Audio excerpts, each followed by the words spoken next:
қысқаша мінездемесіне тоқталатын болсақ, Үшарал ауылдық округі 1930 жылы ауылдық кеңес болып құрылған. 1993 жылы Үшарал ауылдық округі әкімшілігі болып қайта құрылды. Үшарал ауылдық округінің аумағы 493 мың шаршы километрді құрайды. Облыс орталығынан 270 километр, аудан орталығынан 12 километр жерде орналасқан. Ауыл шаруашылығында 4 жауапкершілігі шектеулі серіктестік, 2 өндірістік кооператив, 430 жеке шаруа қожалығы, 18 шағын кәсіпкерлік. Үшарал ауылдық округінде 3 елді мекен бар. Олар Үшарал, Ағарал, Қызылжиде ауылдары. Округте 6244 халық тұрады. Олардың 3091 ерлер, 3153 әйел азаматтар. Осы тұрғындардың барлығы 1038 ауылда тұрады, немесе 1146 жанұядан құралған. Халықтың ұлттық құрамы негізінде ауылымыз жаңағы қазақ ұлты 99-да 42% қазақ ұлты өкілдері, қалғандары басқа ұлттың өкілдері. Жалпы мәдениет және спорт саласы кешендерінің саны Үшаралда бір кітапхана, бір ауылдық мәдениет үйі жұмыс жасайды. 2 стадион халыққа қызмет көрсетеді. Жалпы округтегі бір мұсылман қауымға арналған мешітіміз жұмыс жасайды. Денсаулық сақтау саласында Үшарал ауылында бір ауылдық амбулатория, Ағарал, Қызылжиде ауылдарында фельдшерлік пункттер қызмет көрсетеді. Ол жерде медицина қызметкерлерінің жалпы саны 18. Үшарал ауылында қандас бауырларымыздың отбасы саны 40, Ағарал ауылында 17, Қызылжиде ауылында жоқ. Жалпы адам саны 271 адам қандас бауырларымыз келіп, халықпен етене бірге тіршілік жасауда. Енді 2021-2024 жылға арналған алдағы жоспарларымызбен бөлісетін болсақ, 2021 жылы биылға бізде демеушілер арқылы спорт зал салынуда, жеке кәсіпкер есебінен 20 миллион теңгеге. Оның сыртында үкімет қаражаты есебінен біздегі білесіздер, округ өте спортқа жақын, халқы еңбекқор. Атап айтсақ болады, біздің Бейжің олимпиадасының жүлдегері жерлесіміз Теңізбаев Нұрбақыт Молдахметұлы әлемді мойындатып Бейжің олимпиадасында күміс жүлдегер атанған. Осы азаматтың қолдауымен биылғы жылы біздің округте спорт алаңдары бой көтеруде. Ойын алаңы, футбол алаңы, воркаут дейді, биылғы жылға жоспарлануда. Келесі жылға 22-ші жыл мен 24-ші жыл аралығында біздің Үшарал ауылдық округі бойынша қалған көшелерді асфальттау. 22-ші жылға бұйырса Жамбыл көшесінде көше жарығын орнату жұмыстарын жоспарлап отырмыз. Шойынбаев, Хаджиев, Шойнақ Батыр, Бауыржан Момышұлы, Рақышев көшелерін осы 24 жылға дейін көшелерін асфальттау жұмыстарына жұмыс жасалуда. Оның сыртында біздегі ең түйткілді мәселе жастарды баспанамен қамту. Біздің ауылдың солтүстік шығысындағы 50 гектар орман қорындағы жер бар. 24 жылға дейін осы жердің мәселесін шешіп, жастарды баспанамен қамту жоспарлануда. 23 жылға біз жоспарлап отырмыз. Ауылымызда негізгі бір мектеп бар, Үшарал орта мектебі. Осы мектепті күрделі жөндеуден өткізу жұмыстары жасалуда. Бүгінгі күннен бастап біз құжаттарын заңдастыруға жұмыс жасап отырмыз. Келешекте осы мектепті күрделі жөндеу жасап, жас ұрпақтың саналы да сапалы білім алуына ықпал ету. Алдымыздағы жылда жоспарлар көп. Халық болғаннан кейін елдің мұқтаждығы, халықтың тұрмыс тіршілігі қазіргі заман талабына сай өмір сүруіне жағдай жасау үшін көптөгөн жоспарлар бар. Жаңа аталып өткөндөй, осы жоспарларымызды іске асырып, келешекте осы халықпен бірге жұмыс жасаймыз деп ойлаймыз.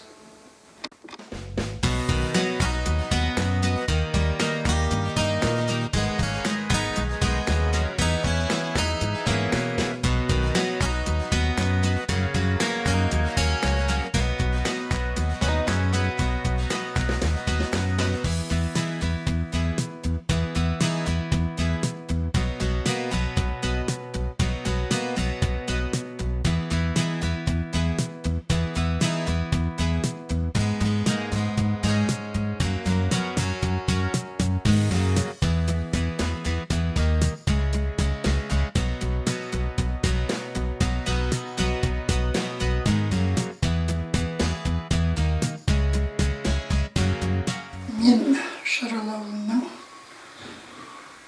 Ойша Бердіқызы осының үш жердің тұрақты тұрғылығым. Үш жерде туылдым, үш жерде мектеп бітірдім, үш жерде жұмыс жасап жатырмын. Өйткені менің өзімнің ауылым, өзіме өте ыстық. Мен өз ауылымменен мақтана аламын. Бүгін күнде де аудан көлемінде алдыңғы округтардың біріміз. Біздің ауылдың қарапайым халқы өте бірлігі мықты, ынтымағы жоғары, еңбекқор жандар. Соның арқасында, ауыл округінің басшылығының арқасында қазір бүгін күнде біз өте үлкен дәрежеде жүріп жатырмыз. Өйткені ауылымыздың экономикасы жылдан жылға әл-ауқаты көтеріліп жатыр. Біздің ауылда батырда шыққан, мықтыда шыққан,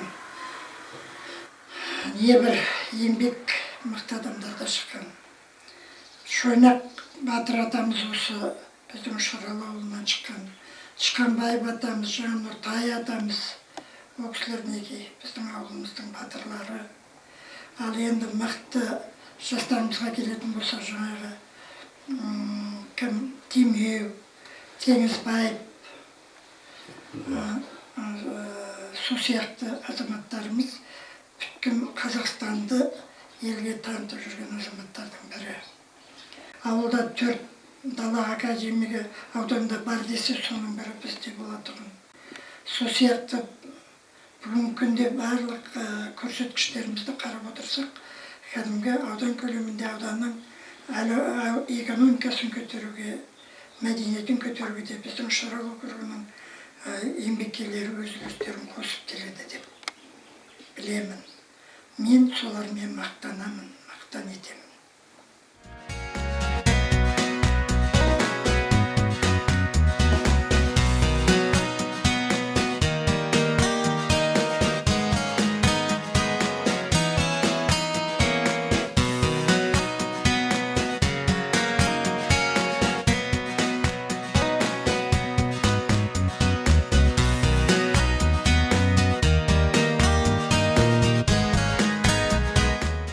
Шарал ауылдық округінің жанында Шарал ауылдық қоғамдық кеңес ұжымы құрылған. Осы ауылдық округпен бірлесіп, біраз жұмыстар атқарылып келе жатыр. Осында болып жатқан жұмыстан ауылдың мәдениетін көтеру, экономикасын көтеру, түрлі басқа да құқықтық салалар, ауыл шаруашылық салаларын көтеру жөніндегі мәселелердің барлығында қоғамдық кеңеспен бірігіп жаңағы үлкен жұмыстар атқарылып жатыр. Әрбір өзінің қоғамдық кеңестің отырыстарында осы ауылда атқарылып жатқан осылардың мекемелердің жұмыстары туралы үлкен мәселелер қаралып, оларға өз уақытында керекті істер атқару туралы ұсыныстар, шаралар бекітіліп отырады. Әсіресе ауыл шаруашылығының дақылдарды өсіру, мал шаруашылығын өсіру, мал шаруашылығындағы ветеринарлық тазалықтың сақталу жөнінде үлкен іс-әрекеттер атқарылып жатыр. Ауыз су мәселесін шешуде, су құбырларының тазаланып, оны халыққа толық жеткізу мәселесінде де үлкен мәселелер қаралды. Ауылдың бюджетінің қабылдануы туралы мәселелерге де қоғамдық кеңес өзінің атсалысып, өзінің ұсыныс пікірлерін үнемі айтып, қолдап отырады. Міне алдағы уақытта да осындай игі істі шараларды атқаруға қоғамдық кеңес өзінің үлкен ұйытқысын, қолдауын білдіріп отырады деп біз сендіре аламыз.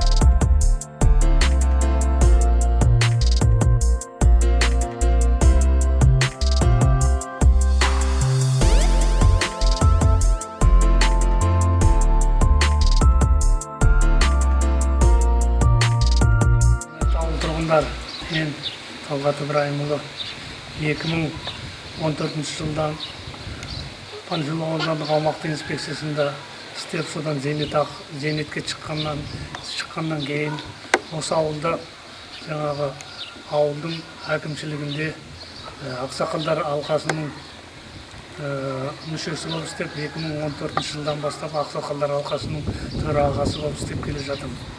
Біз сол істеген кезден бастап ауыл әкімшілігі мен ауылдың жаңағы әкімшілік аппараттарымен әр уақытта бірге тығыз байланыста болып, осы ауылымызды көркейту үшін, ауылымыздың жағдайларын жақсарту үшін өздеріміздің еңбектерін атсалысып келе жатырмыз. Округ бойынша 15 көше болса, оның бәрі шағыл төселіп, 7 көшеге асфальт төселді. Ауылды абаттандыру жөнінде де біршама жұмыстар атқарды осы әкімшілікпен бірлесе отырып. Әр уақытта біздің ақылымызбен олар барлықтар ақылдасып, істейтін жұмыстарын бірге ақылдасып отырып жұмыс істеп отырмыз. Сондықтан келешекте де істелетін жұмыстар көп.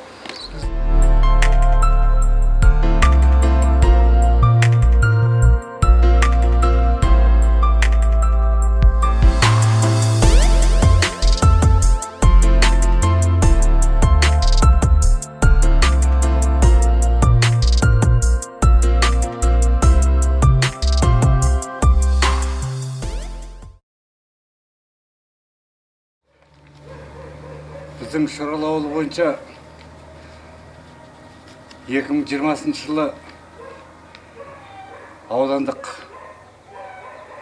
әкімнің есебі кезінде ұсыныс енгізген ақсақалдар алқасы мынау қауымдастық мүшесі есебінде Жокымбаев көшесіне свет орнату жөнінде. Биыл мінекей 2021 жылы міне үйін айының бүгін 26-сында отырмыз. Шырал ауылы бойынша Жокымбаев көшесі асфальттанып, көшеміз түгел жаңадан свет тартылып, қаладағы тәртіпке енгенімізді көреміз. Әсіресе ауыл жастары кешкі жақын ары-бері қатынас кезінде балаларға зияны тимесін, көшенің иті тістеп алмасын, қариялардың көзіне жарық болсын деген есеппен жасатқан көшеміз қазір бүкіл Шыралдың кіреберісі Жокымбаев көшесі Шырал ауылының даңғылы көшесі болып белгіленіп отыр. Сондықтан ауыл әкіміне осындай жұмыстарға көңіл аударғанына үлкен рахмет айтамыз. Әсіресе мынау жастардың жүретін жерлері гүл болса екен, тазалық болса екен деген ұсыныс енгіземіз келешекте де.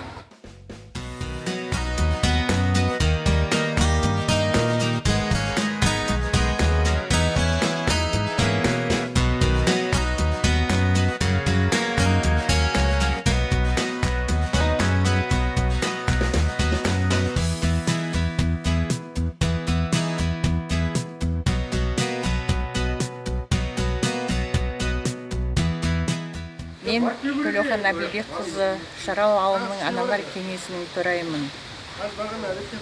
2015 жылы Таңатар Тілеубердіұлы шақырып, аналар кеңесінде төрайымы болсаңыз деп ұсыныс енгізді. Ол ұсынысты қабыл алдым. Менің айтатын осындай тәрбиелі, саналы, елін ойлайтын азаматтарымыз бар ауылдың ынтымағы әрқашанда ажырамас екен деймін. Ауылымызды көркейтіп, осындай халге келтіріп, еңбек еткен тыл ардагері марқұм Нүсіпбек Қыбырайұлы. Ол кісі аудан көлемінде, облыс, республика көлемінде атақты кісі. Марқұм сол кісінің ұлы Сауранбаев Сайлау Нүсіпбекұлы 2020 жылы ауылымызға спорт кешенін салып берді. Және футбол алаңы қазір аяқталуға аз қалды. Ол да келешекте беріледі. Еліміздің, ауылымыздың мақтанышы Нұрбақыт Теңізбаев, Жадыраев демеу, солардың болашағы, солардың келешегі негізінде ауылдан, бәрі ауылдан шыққан ғой, спортсмен де, әртіс те, президент те, басқарушылардың бәрі ауылдан шыққан. Біз үмітімізді үзбейміз, келешекте сол жасөспірім ауылымызды жоғарыдан көрсетеді деп.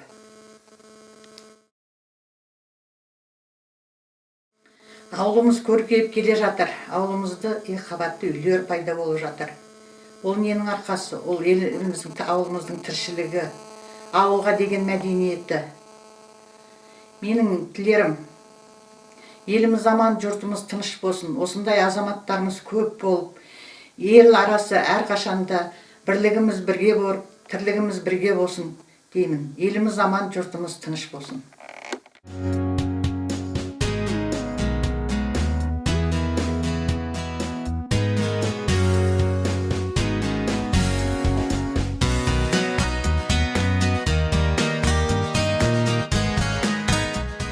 أعوذ بالله من الشيطان الرجيم بسم الله الرحمن الرحيم كل мақтау, мадақ, ғибадат құлшылықтарымыздың барлығы ұлы Раббымыз Аллаху Тағала арналады. Пайғамбарымызға Мұхаммадке саллаллаху алейхи вассаламға Аллах Тағаланың сәлемі және игілігі болсын. Ассаламу алейкум ва рахматуллахи ва баракату. Құрметті жамағат. Аллаху Тағаланың қалауымен 2017 жылдан 2021 жылға дейін, яғни қазіргі уақытқа дейін 4 жыл ауылымызда, осы Шарал ауылында имам болып қызмет атқарып жатырмыз. Енді қазірге дейін біршама жұмыстар істелді. Ең алдымен осы Жасұлан шаруа қожалығына рахметімізді айтқымыз келеді. Өйткені ауылымыздың мешітіне жуынатын дәретхана салып берді. Және де бүткіл осы Шарал халқына да алғысымызды айтқымыз келеді. Шамамен алғанда 7 миллионға жуық ақша жиналып, Аллах Тағаланың қалауымен үлкен бір 300 адамға лайықты, 300 адамдай сиятын бір нәзірхана тұрғызуға атсалысты. Аллах Тағаланың қалауымен нәзірханамыз қазір бітуге жақын, бітті десек те болады. Енді имам ретінде бүткіл Шарал ауылына және де осы ауыл әкімшілігіне алғысымды айтамын. Имам ретінде біздің ауылдың ауызбіршілігі, ынтымағы жақсы, Аллаға шүкір. Яғни ауылымызда шөп те, мал да, барлық нәрсе жақсы дамыған. Аллах Тағала бізге береке берген. Осы береке бергені осы ауызбіршіліктің арқасы деп ойлаймыз. Аллаға сансыз шүкірліктерімізді айтамыз. Бүткіл ауылдың халқына өз имам ретінде өз басымнан рахметімді айтамын. Алла риза болсын барлықтарыңызға. Ассаламу алейкум ва рахматуллах.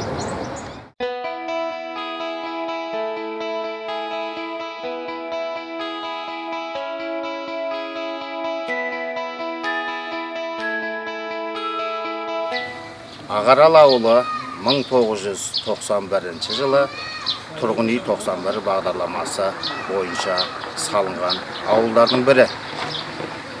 Бұл ауылды салуға сол кездегі колхоз төрағасы Нұрсейіт Сауранбаев ағамыздың қосқан үлесі зор. Ауылымызда 468 адам тіркелген.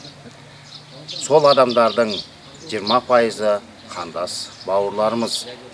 Ауыл тұрғындарының негізгі кәсібі бал шаруашылығы мен егін шаруашылығы. Ауылымызда 2015 жылы 30 миллион теңгеге Ақбұлақ бағдарламасы бойынша ауыз су салынды. Қазіргі күнде барлық үй таза ауыз сумен қамтамасыз етілген. 2017 жылы Ләззат Асанова көшесі ағымдағы жөндеу жүргізіліп, асфальттенді. Ал 2019 жылдары Ағарал бастауыш мектебі 5 миллион 50 мың теңгеге ағымдағы жөндеу жұмыстары жүргізілді. Ол жерде мектебіміздің едендері, есік терезелері және ішкі сыртқы сылақтары толығымен ауыстырылды. Округте істелінетін жұмыстар ауыл ақсақалдарымен, округ әкімшілігімен бірлесіп, келісіп, істелініп жатады. Енді ауыл болғаннан кейін әр ауылда шағын проблемалар болады. Соның бірі ауылдағы фельдшерлік пунктіміз заман ағымына қарай жаңарса деген ойлары бар. Мектебімізде жалпы мектеп даярлық 1-4 сынып бойынша 42 бала оқып білім алады. Оған қосымша балапан бағдарламасы бойынша ашылған Айгөлік балабақша тауып істейді. Ол жерде 15 бала тәрбиеленеді. Мектебімізде 7 мұғалім, 4 техникалық қызметкер балаларға қызмет көрсетеді.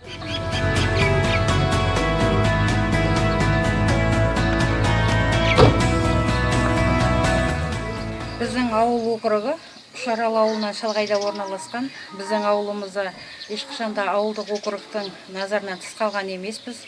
Ауылымызда 257 адам тұрады. Және де бұл жерде шағын бастауыш мектепте 25 оқушы білім алуда. Және де осы бастауыш мектепте 8 мұғалім соба ұстаздық етудеміз. Барлық ауылымыздың шаруашылығы да бір жүйеге қойылған және мал шаруашылығымен, егін шаруашылығымен айналысады. Ауылымызда 2015 жылы ауыз сумен толықтай қамтылды. Және де 2019 жылы 12 бала тәрбиеленетін шағын орталығымызда ауыл округының әкімшілігінің ұйымдастыруымен толық жөндеуден өткізілді. Әл-ауқаттарын көтеруге ауыл округы толықтай атсалысып келеді. Және де 2020 жылы біздің Шоқан Уәлихан көшесіне 700 метрлік көлеміндегі жерге асфальт төселініп, жол жөнделінді. Біз шағын ауылда тұрсақ та, әлемнің заманауи көшіне ілесіп, ешқандай да жұмыстардан кем қалған емеспіз. Және де осы ауылымыздың өсіп өркендеуіне толық атсалысамыз деп ойлаймыз.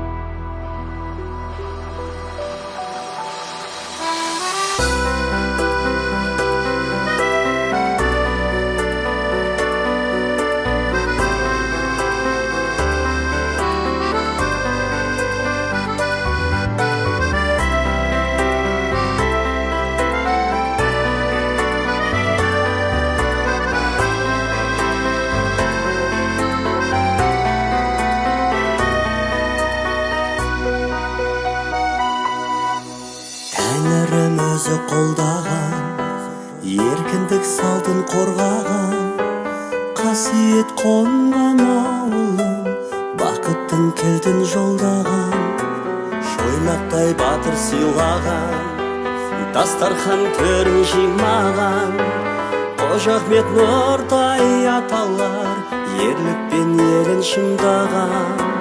Күлғайша еңбектің, сөздің де сөлін селтеттім. Нүсіпбек аға басқарған, биікте болды басқарман. Нүсіпбек ағам басқарған, биікте болды басқарман. Үш арал менің ауылым, керемет аппақ жауыным. Сені менен мақтанып, сені менен шаттанам. Айтақым қален Шаймерден, айтысқа биік мен берген Нұрсейіттей ер ағам үш аралға сән берген Олыры биік сырлы адам мықтыларды баптаған Нұр бақыт пен демеуді жұмақан бапкер шыңдаған Дәнештиенің бұлбұлы өнердің аққу дүлдүлі әуені көкті тербеп тұр әуелеп әсеміз күні әуені көкті тербеп тұр әуелеп әсеміз күні үш арал менің ауылым керемет аппақ жауыным сеніменен мақтанып сеніменен шаттанам